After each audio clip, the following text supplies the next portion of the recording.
પરમાત્મા શ્રી કૃષ્ણનું ધ્યાન કરવાથી મન શુદ્ધ થાય છે. અનેક વાર તીર્થોમાં સ્નાન કરે તો પણ મનની શુદ્ધિ થતી નથી.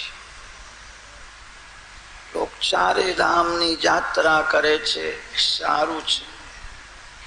યાત્રા કર્યા પછી પણ મન શુદ્ધ થતું નથી. યાત્રા કરતા પહેલા મન જેવું હોય છે, યાત્રા કર્યા પછી પણ મન એવું જ રહે છે.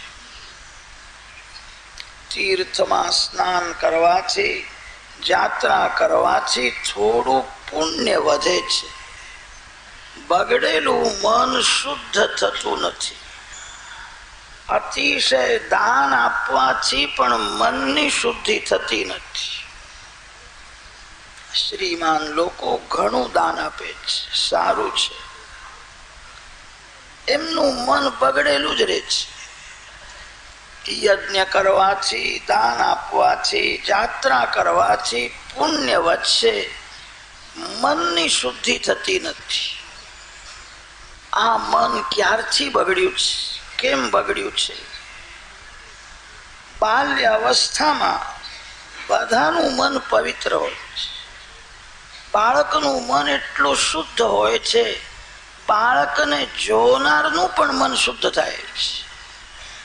બાળકને જોતા મન બગડતું નથી, મનમાં ખરાબ વિચાર આવતો નથી. બાલ્ય અવસ્થામાં બધાનું મન શુદ્ધ હોય છે.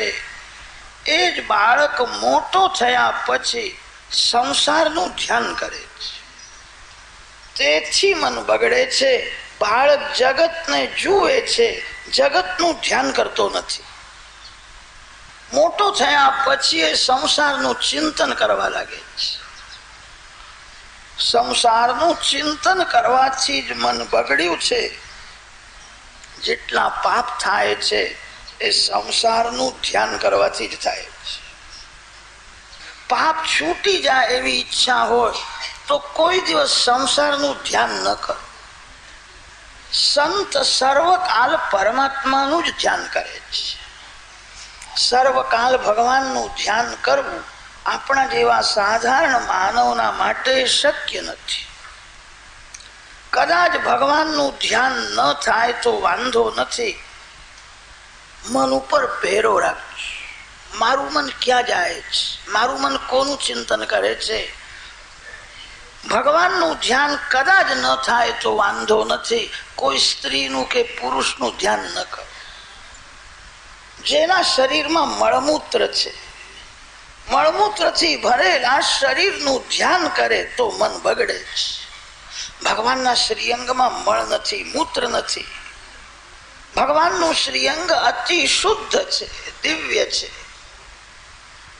મળમૂત્રથી ભરેલા શરીરનું જે ચિંતન કરે છે, મળમૂત્રથી ભરેલા શરીરને જે સુંદર સમજે છે, એનું મન બહુ બગડે છે. ભગવાનનું ધ્યાન ન થાય તો વાંધો નથી. કોઈ માનવનું ધ્યાન ન કરો. સંતો સંસારમાં રહે છે પણ સંસારનું કોઈ દિવસે ધ્યાન કરતા નથી. મંગળાચરણમાં મંગલમય પરમાત્માનું ધ્યાન કરવાની આજ્ઞા આપી છે. તમે કોઈ પણ સારું કામ કરો તો તે સત્કર્મમાં વિઘ્ન બહુ આવે છે. પાપ જ વિઘ્ન કરે છે. જે બરાબર સત્કર્મ કરે એના પાપ બળવા લાગે છે. પાપનો જ્યારે નાશ થાય છે અને ત્યારે પાપ વિઘ્ન કરે છે. શાસ્ત્રોમાં કોઈ કોઈ ઠેકાણે એવું વર્ણન આવે છે, કોઈ બહુ ભક્તિ કરતો હોય તો દેવો પણ વિઘ્ન કરે છે. કોઈ બહુ ભક્તિ કરે, દેવોને સહન થતું નથી. આ બહુ ભક્તિ કરશે તો અમારા કરતા પણ શ્રેષ્ઠ થશે. કોઈ કોઈ વખત દેવ પણ ભક્તિમાં વિઘ્ન કરે છે, પાપ ભક્તિમાં વિઘ્ન કરે છે. તેથી મંગલ આચરણ કરવાની આજ્ઞા છે. જ્ઞાનમાં, ભક્તિમાં વિઘ્ન બહુ આવે છે અને તેથી ઉપનિષદમાં પણ શાંતિ પાઠ કરવાની આજ્ઞા આપી છે. શન્નો મિત્રશ્ચમ વરુણઃ શન્નો ભવત્વર્યમા શન્ન ઇન્દ્રો બૃહસ્પતિ શન્નો વિષ્ણુરુક્રમઃ નમો બ્રહ્મણે નમો અસ્ત્વગ્નયે. બધા દેવોને હું વંદન કરું છું. મારા ભક્તિમાં વિઘ્ન ન કરો, મારું મન ચંચલ ન થાય, મારું મન બગડે નહીં. હું બધાને વંદન કરું છું. મંગલાચરણ કરવાની આજ્ઞા છે. મંગલમય પરમાત્મા છે. આપણા ઋષિઓએ વર્ણન કર્યું છે સંસાર મંગલમય નથી, સંસારને અમંગલ કહ્યો છે. અને તેથી આપણા ઋષિઓએ જગતનું વર્ણન કર્યું જ નથી. જગતનો વિચાર કોણ કરે? જગત અમંગલ છે, પરમાત્મા મંગલમય છે. સંસાર અમંગલ છે એનું એક કારણ બતાવ્યું છે. સંસારમાં જ્યાં જુઓ ત્યાં કામનું જ રાજ દેખાય છે. બધા જ કામાધીન થઈને કંઈક પ્રવૃત્તિ કરે છે. કામ અમંગલ છે. કામને ઋષિઓએ અમંગલ માન્યો છે. કામ બધાને દગો જ કરે છે. કામ કપટ કરે છે. કામ વિનાશ કરે છે. કામ તન મનને બગાડે છે. કામ શક્તિનો વિનાશ કરે છે. કામ મરણને બગાડે છે.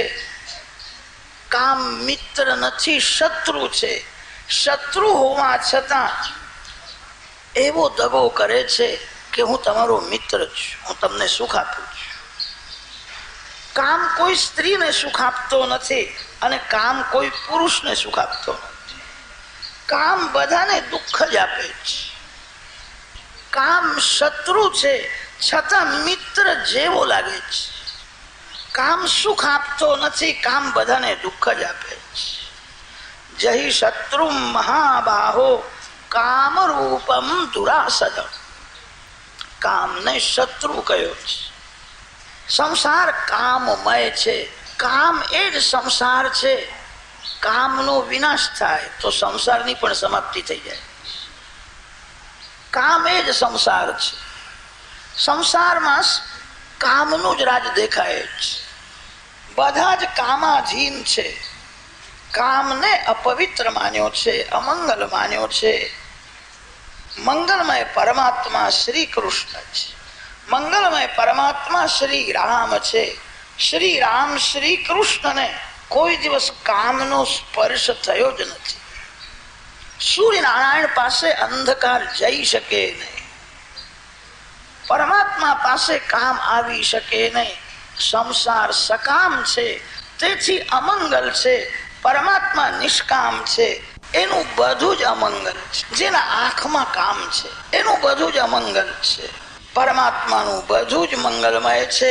ભગવાન પૂર્ણ નિષ્કામ છે. તમે સકામનું ધ્યાન કરશો તો કામ જાગૃત થશે. કામ બુદ્ધિમાં સૂતેલો રહે છે. સકામનું સ્મરણ કરવાથી જે કામાધીન છે, જે કામ સુખ ભોગવે છે, એને યાદ કરશો તો કામ જાગશે.